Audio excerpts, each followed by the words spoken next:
Bundaberg Airport isn't large. On most mornings, it's just the sound of wheels on tarmac and the faint chatter of early travelers boarding regional flights. It's unremarkable. Quiet. Safe. But on May 15, 2025, something happened here. Or more accurately, something didn't. At 8:32 a.m., a gray Hyundai SUV cruised past the drop-off point. A young girl was reportedly in the back seat, headed toward the trip she'd been planning for months. But she never walked through those doors. She never checked in. Never scanned a boarding pass. Never even stepped onto the curb. She vanished. Her name was Pheobe Bishop. 17 years old. Tall, sharp-witted, and fiercely independent. She had dyed red hair and a mind full of dreams. Her suitcase was packed. Her boyfriend was waiting. Her flight was scheduled. But she never got on the plane. And by the next morning, her name was on a missing persons report. The deeper investigators looked, the more everything twisted. This wasn't a story about a teenager who ran away. It was something else. Something hiding in plain sight. Behind the quaint picket fences of a quiet Australian town, a secret had been festering, undisturbed, unchallenged, and almost invisible. Where Phoebe had been living was more than a home. It was a trap. Her roommates, 2 adults in their 30s, told police they dropped her at the airport. But surveillance footage never showed it. Instead, their car was caught driving hours later, on a back road leading away from town. And it wasn't just the route that raised questions. It was the license plates. They didn't match. The car had been altered. The logo replaced. Plates swapped. It was deception, not confusion. And the girl they were supposed to protect was gone. Her mother described her as a sunflower among wildflowers. Feisty, sensitive, a whirlwind of emotion. A girl who wanted more than what her town could give. But what no one knew at the time was this. Phoebe had been desperate to leave. Not just for love. Not just for adventure. She had been trying to escape something she described as a hellhole. And it may have caught up with her first. In the days before she disappeared, her texts painted a picture of a teenager spiraling under the surface. Behind her bright smile and bold attitude was someone isolated. Disconnected. Alone in a house that reeked of neglect. And something much worse. Police would eventually search a place called Goodnight Scrub. A national park known more for hiking trails than heartbreak. There, down a back road surrounded by nothing but thick trees and silence, they would make a discovery. A discovery that shattered any remaining hope. And rewrote the story of what really happened that morning in May. This case doesn't begin with a crime scene. It begins with a young woman trying to get out. A girl full of promise. And a silence so complete, it could only be hiding something dark. This is the story of Phoebe Bishop. And everything they didn't tell you. Gin, Queensland. A quiet stretch of rural Australia nestled between sugarcane fields and winding country roads. The kind of town where neighbors still wave, where you can hear birds before traffic, and where little changes between Monday and Sunday. It's a place where stories are often passed down over fences. A place people leave, and some never do. This is where Phoebe Jade Bishop grew up. A town with no secrets, unless you knew where to look. Phoebe was born in 2007. And like many kids from small towns, she learned early how to be loud when she wanted something and silent when she didn't feel safe. She was a whirlwind of contradictions, sensitive but strong, rebellious but tender. Her family described her as sassy, sharp, and straight-talking. She could hold her own in any room, but sometimes behind that strength was someone quietly struggling to belong. Her mother, Kylie, ran a business tied to Australia's National Disability Insurance Scheme. It was demanding and life at home wasn't always stable. At times, Phoebe bounced between schools, towns, and relationships. By her mid-teens, she was seeking more than just space. She was searching for identity, purpose, freedom. She was like any teen, obsessed with music, eager for connection, impatient with rules. She liked sunflowers and had a favorite hoodie. She journaled. She vented. She fell in love. And she wanted out. Out of the tight spaces. Out of the expectations. Out of gin. She made plans, big ones. A trip to Western Australia. A reunion with her boyfriend. A 10-day break from everything weighing her down. She saved money for months. She packed carefully. The flight was booked. Her heart was ready. But behind the independence she was chasing, there was something else. Even those closest to her didn't always know how heavy things had gotten. Because when you're 17 and hurting, it's easier to disappear into jokes and sarcasm than to admit you're scared. By 2024, a falling out with her mother led her to move out. She wanted space. Autonomy. A fresh start. She moved into a rental house in Gin with 2 adults, 33-year-old Tenna Bramley, and her partner, 34-year-old James Wood. At the time, no one blinked. Tenna had worked for Phoebe's mother. She wasn't a stranger. And small towns don't ask many questions. But looking back now, the questions ask themselves. Why was a 17-year-old girl living with two people more than twice her age? Why were the lights left on during the day? Why were the curtains always closed? And what was going on behind that front door? At first, the move felt like freedom. No curfew. No questions. No limits. But freedom without safety isn't freedom at all. By March of 2025, her texts grew darker. By April, they turned desperate. And by May, she was making her escape. Phoebe didn't just want to go. She needed to. And on the morning of May 15th, she planned to do just that. With a black suitcase in hand, dressed in a green tank top and gray sweatpants, she was reportedly driven toward the airport by the very people she was running from. But she never made it inside. She didn't scan in. Didn't board. Didn't wave goodbye. She vanished into silence. There's something especially cruel about a vanishing that happens in plain sight. Where every sign points toward normal, but nothing is. Where you think you're watching someone leave for a new chapter. And instead you're watching them disappear forever. Phoebe Bishop didn't get to grow old. She didn't get to return with stories about Perth, or finish the book she started, or tell her boyfriend about the ocean view. All she got was a window. One last moment of possibility, and then, darkness. Phoebe Bishop was 17. Tenna Bramley was 33. James Wood was 34. They weren't her friends. They weren't her classmates. They weren't her family. And yet, they were the people she lived with, ate with, depended on. In a house she hoped would bring her freedom but only brought more fear. At first glance, it looked like an unconventional arrangement. But it was more than that. This was a dangerous imbalance of power masked as roommates. A 17-year-old girl surrounded by two adults with murky pasts, no boundaries and secrets far too big to hide forever. Tenna wasn't just a stranger who opened her home. She was a former employee of Phoebe's mother, a woman once trusted to help others through the National Disability Insurance Scheme. And now, she was living in a collapsing house, with a teenager under her roof and firearms under her bed. James Wood, her partner, was quiet, withdrawn, known to live between caravans, odd jobs, and angry bursts of silence. His presence in the house was constant but unexplained. He wasn't a father figure. He wasn't a mentor. He was just there, watching, always present. And Phoebe? She was slowly being erased. Look closely and the signs were there. Posts that looked like jokes, but weren't. Pictures where her eyes stopped smiling before her mouth did. Videos where she laughed, but always looked at the door. She once wrote, "I'm the daughter everyone's better off without." She once said, "I find comfort away from home." Phoebe didn't run because she was impulsive. She ran because she felt trapped. And somewhere in the middle of childhood and womanhood, no one caught her fall. She told people. She tried. She reached out. But the replies were slow. Sometimes absent. Sometimes just silence. And maybe that's the part no one wants to talk about. Because the red flags weren't hidden. They were flying high. Why didn't anyone ask more questions? Why didn't anyone intervene when a teenage girl started living with unstable adults in a house neighbors called a trash heap? Maybe it was easier to believe she'd figure it out. Maybe adults assumed she was just being a dramatic teen. Maybe they thought independence meant she didn't need protection anymore. But here's the truth, Phoebe Bishop needed help. And the help didn't come. Her plan was clear. 10 days with her boyfriend. Skip. A reset button on everything. She wasn't running aimlessly. She had a flight. She had a ride. She even printed her boarding pass the night before. But when the sun rose on May 15th, the escape didn't happen. And by nightfall the plan had disappeared, just like she had. Tenna said she dropped Phoebe at the airport. James said they left her after she panicked. But airport CCTV said otherwise. Phoebe never walked inside. Never scanned a pass. Never boarded anything.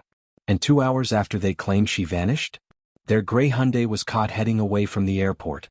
Toward the scrubland. Toward the place where they would later find her body. It's a chilling irony. Phoebe wanted out. She planned her freedom to the hour.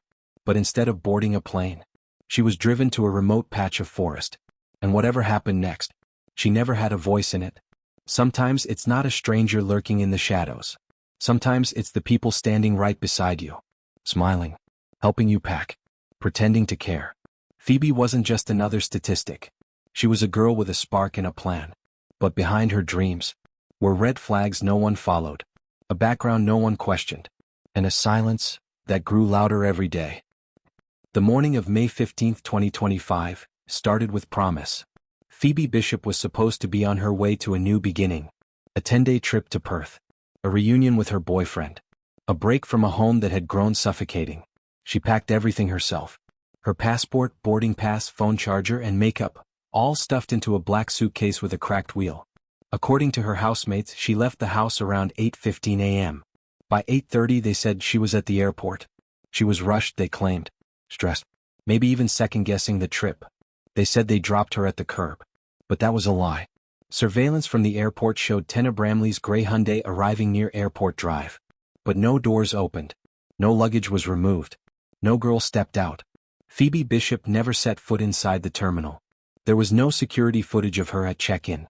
No footage of her boarding. No record of her scanning a boarding pass. To the airport she was a ghost. That was the first red flag.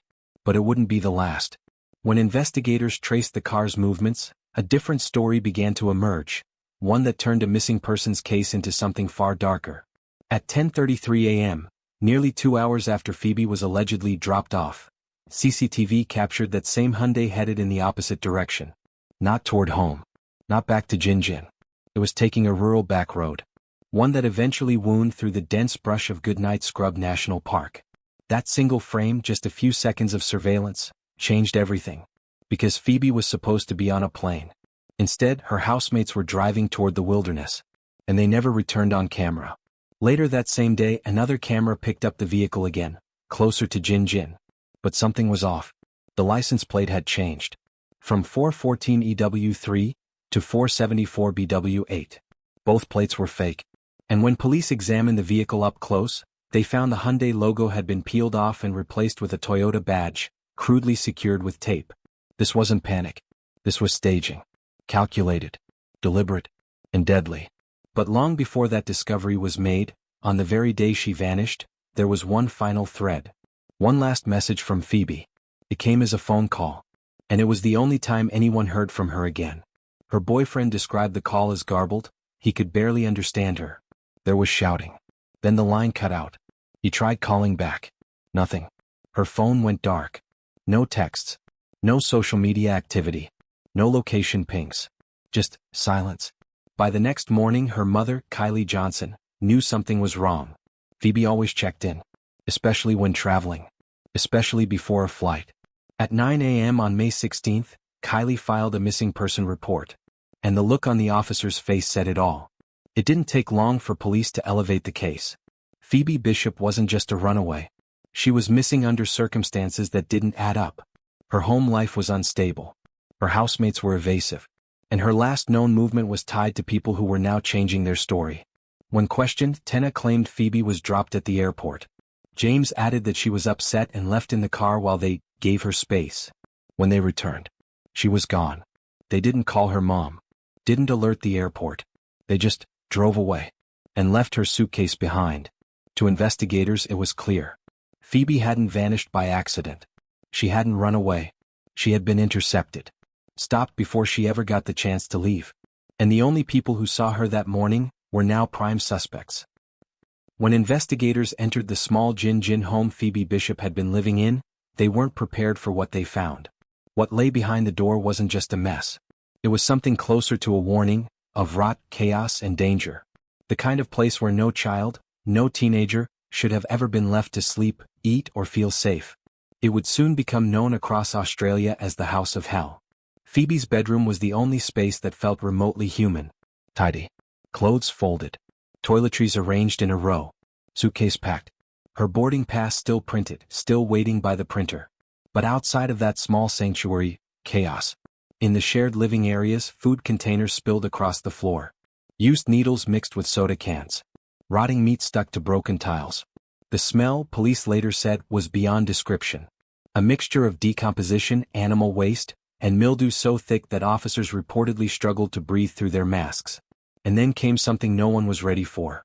In the backyard, buried beneath garbage bags and rusted appliances. For dead dogs. Not buried. Not mourned. Just left to rot in the open air. Detectives were disturbed not just by what they saw, but by what it said. This wasn't just neglect. It was disregard. For life. For order. For consequence. And Phoebe had been living there. Her bedroom door, smashed. The frame kicked in, suggesting violence. A confrontation? A forced entry? No one yet knows. What is clear is this. Phoebe was trying to leave. And someone wanted her to stay. Inside Tenna Bramley's gray Hyundai, officers made another chilling discovery. A sawed-off shotgun. Live rounds. 2 replica firearms altered to look real. This wasn't just a messy home. This was an arsenal. Weapons capable of intimidation, if not worse. Those discoveries led to the first charges, unrelated at the time but deeply revealing. Tenna and James were arrested on weapons charges. And both the vehicle and the home were officially declared crime scenes. For the media, and the public, the reaction was immediate. Reporters called it worse than squalor. Filth beyond imagination. Local newspapers dubbed it the Gin Gin nightmare.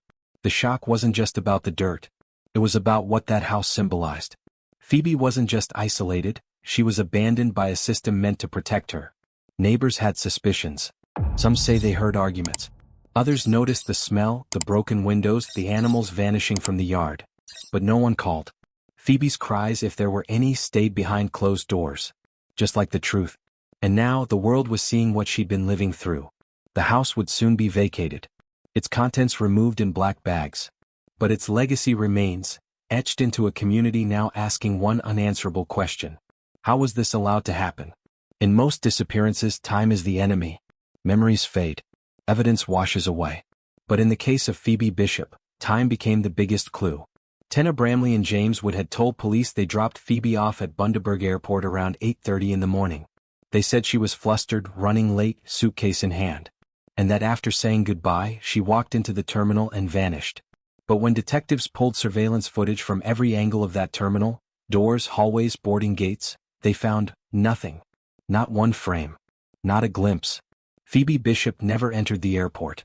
And if she never entered the terminal, where was she? That's when police reviewed the vehicle. 2 hours after the drop-off time, the same car, Tenna's gray Hyundai 935, was spotted again. But this time not near the terminal. It was turning off the main road, headed toward bushland. Goodnight Scrub National Park. A dense, remote wilderness where cell phone signals disappear and most roads don't have names. A place where no one just happens to end up. Especially not on a Thursday morning. And then, investigators spotted something else. 2 license plates. One on the car when it left the airport. Another just hours later, caught by a different traffic cam on a back road to Gin Gin. Same car. Different plate. Same suspects behind the wheel. The tampering wasn't subtle. The Hyundai logo had been removed, replaced with a Toyota badge. Spray paint concealed other identifiers. This wasn't a mistake. It was a cover-up. At that moment, everything changed. Phoebe's case was no longer just a missing persons inquiry. It was a full criminal investigation, with 2 suspects and a new target, Goodnight Scrub. On May 23, 8 days after Phoebe vanished, police deployed search teams into the national park.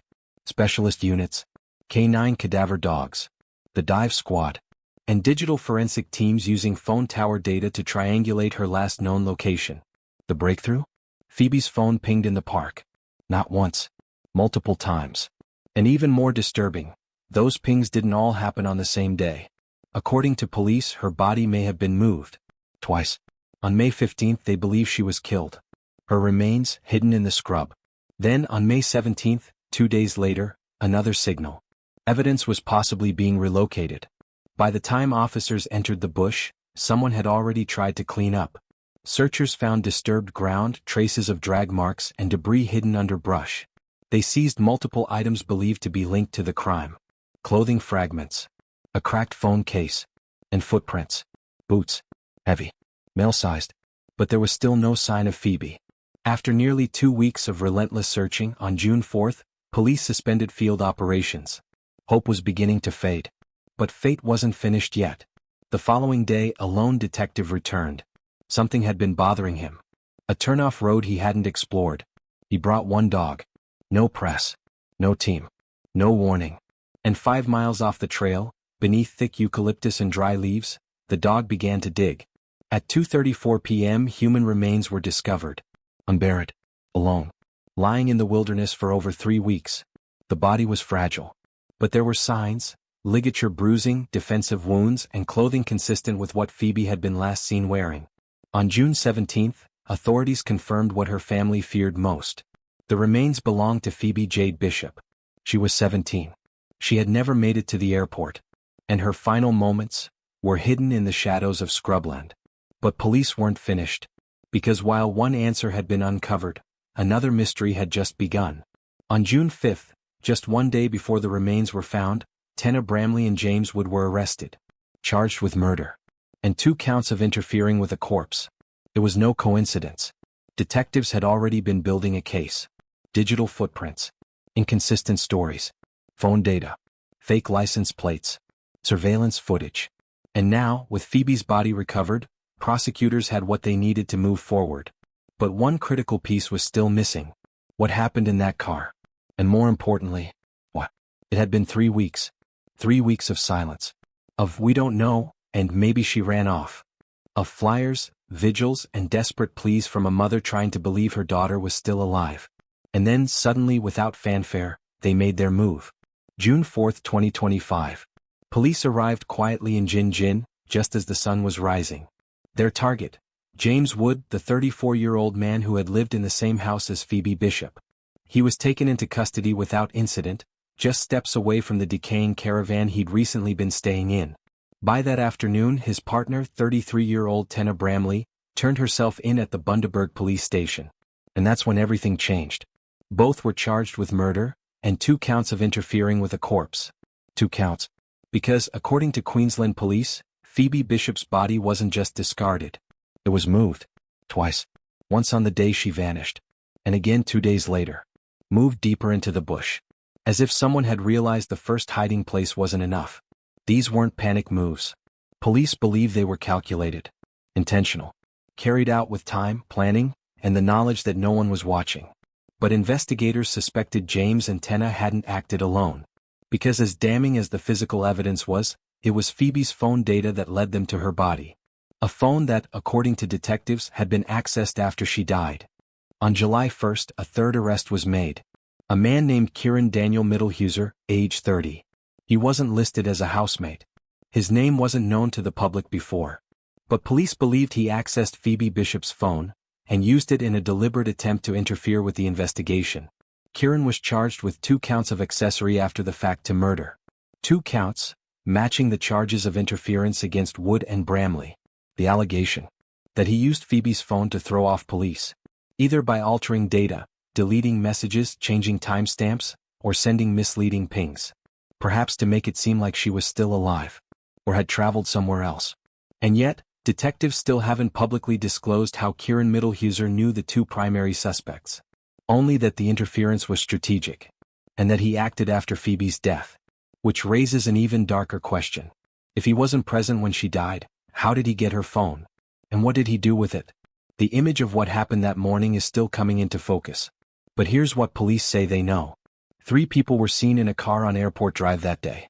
3 people: Tenna, James, and Phoebe. No one ever exited. Not at the terminal.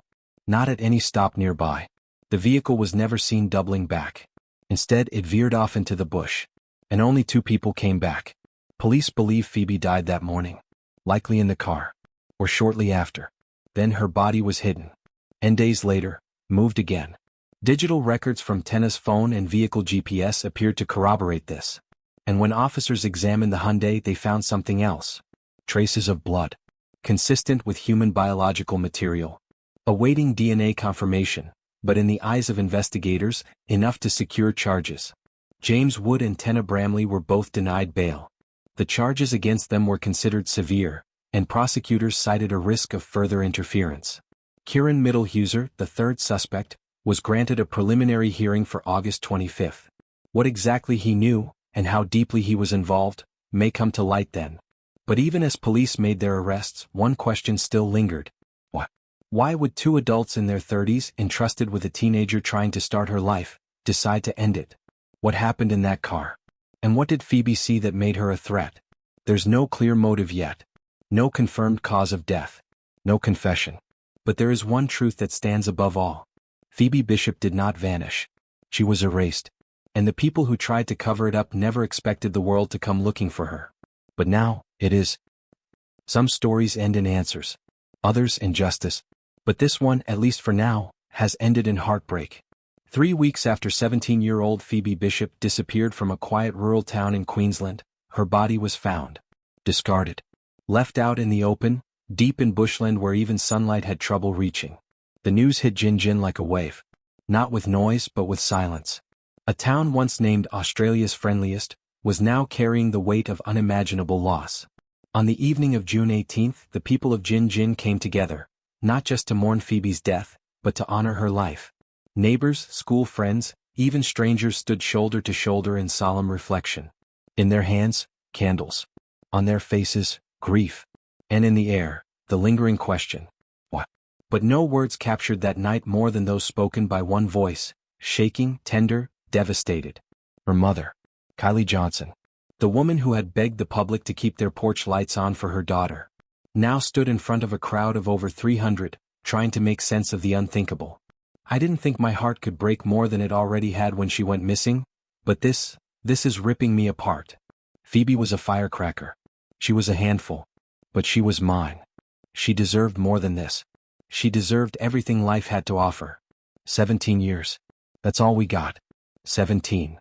In a world that moves quickly, this moment stood still. Tears ran freely. The silence between Kylie's words said just as much as the words themselves.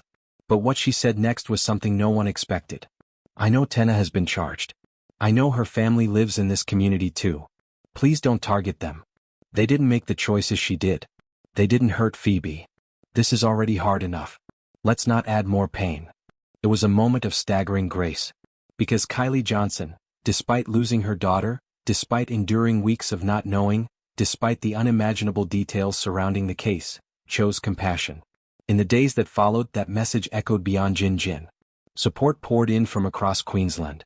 From Perth, where Phoebe was supposed to land. From schoolmates who remembered her sarcasm, her warmth, her stubborn kindness. And from families who saw their own daughters in Phoebe, independent, strong-willed, and trusting in the wrong people. Even in the rawness of grief, the town of Gin Gin found resolve. They mourned but not in anger. They remembered but not in vengeance. And in homes across the region, conversations began. Hard ones. About why no one stepped in. About why a 17-year-old lived with adults more than a decade older. About how we define safe for young people who are desperate for freedom, but still so vulnerable to exploitation. Phoebe Bishop's death exposed more than a crime. It exposed a failure. A failure to notice. A failure to ask the hard questions. A failure to make space for girls like Phoebe, loud, messy, bright-burning souls who don't always follow the rules, but still need protecting. And yet, in the midst of it all, her spirit has become something more. Not just a memory. Not just a tragedy. A symbol. Of what we need to notice. Of who we need to fight for. And of how silence can cost a life. Phoebe's light was extinguished too soon. But through every flame lit in her name, it flickers back to life, one story at a time. 3 arrests. 1 confirmed body. Dozens of unanswered questions. This is where the case of Phoebe Bishop stands now. It's easy to think the hardest part is over. That now, with suspects behind bars, justice is simply a matter of time. But in reality, the legal journey is just beginning. And the road ahead will be long, technical, and, at times, emotionally excruciating. On June 5, 2025, just 1 day before Phoebe's remains were discovered, Queensland police charged James Wood and Tenna Bramley with 1 count of murder and 2 counts of interfering with a corpse. A third individual, 30-year-old Kieran Middlehuser, was later charged on July 1 with 2 counts of accessory after the fact to murder. He is accused of using Phoebe's mobile phone to delay or mislead the investigation. All 3 remain in custody. Wood and Bramley's next scheduled court appearance is August 11, 2025. Middlehuser is set to appear 2 weeks later, on August 25. These hearings will determine whether the cases proceed to trial, and if so, on what timeline. At this stage, no pleas have been entered, and neither defendant has spoken publicly. Yet despite the formal charges and mounting evidence, 2 words remain painfully absent from this case: motive and method. As of now, police have not confirmed how Phoebe Bishop died. They have not revealed if a weapon was used. And they have not provided a forensic timeline. According to authorities, Phoebe's body was not buried, but moved at least twice. Once on May 15th, the day she vanished, and again on May 17th, 2 days later. That disturbing detail, that her body was allegedly relocated after the fact, is the foundation for the interfering with a corpse charges. It's also what keeps this investigation very much active, because someone knew that law enforcement was closing in, and someone took calculated steps to delay the inevitable, swapping license plates, replacing the Hyundai logo with a Toyota badge, allegedly using Phoebe's phone to send misleading data, falsifying their timeline with false witness accounts. This wasn't just sloppy panic.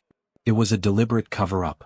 The legal process will examine each of these actions in detail, and the prosecution will aim to show a coordinated attempt to mislead police and obstruct justice. But here's the reality. Even if convictions are secured, many questions will remain. Questions like, why did Phoebe trust them? What happened inside that house on the morning of May 15th?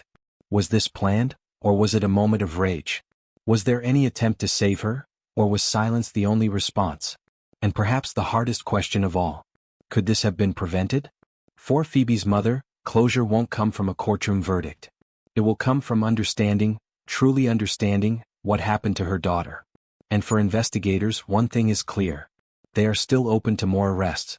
Digital devices are still being analyzed. DNA testing is ongoing. Phone records continue to be subpoenaed. The evidence trail hasn't gone cold, it's just growing colder with time. Detective Inspector Craig Mansfield made it clear. The case is active. And anyone found to have played a role, before or after Phoebe's death, will face justice. For now, the public waits. For court appearances. For forensic reports. For motive. For the missing puzzle pieces that may never be found. Phoebe Bishop's story doesn't end at the courthouse. It continues with every truth that still needs to be told. Because what's at stake isn't just the past. It's the future, for other girls like Phoebe. For every parent wondering if they missed a sign. For every teenager looking for freedom but finding danger instead. Justice isn't a destination. It's a process. And in this case, it's only just begun. Phoebe Bishop was 17. She wanted freedom. She planned a trip, packed a bag and looked toward her future. She should have made it to that plane. She never even got to the terminal. Instead, her life ended alone, in silence, in a place she never chose. And now, the world knows her name not for who she could have become, but because of what was taken from her. If this story moved you, let it do more than stir your heart. Let it stir your voice. Because justice is not just a verdict. It's what we do after the headlines fade. We tell these stories not for clicks, but to remind the world that every missing girl is someone's Phoebe. Every warning sign ignored, every silence unspoken. That's where real prevention begins. So if something in your gut says, that doesn't feel right. She looks scared. Why is no one saying anything? Say something. Be the light that someone else might be waiting for. To Phoebe's family, we see you. To those still seeking justice, we're not done telling the truth. And to you watching, thank you. Your voice matters more than you think. If this story meant something to you, please share it, comment below, and subscribe to help us tell more stories that matter. Because silence protects no one, and justice begins when we refuse to look away. If this story meant something to you, please share it, comment below, and subscribe to help us tell more stories that matter. Because silence protects no one, and justice begins when we refuse to look away.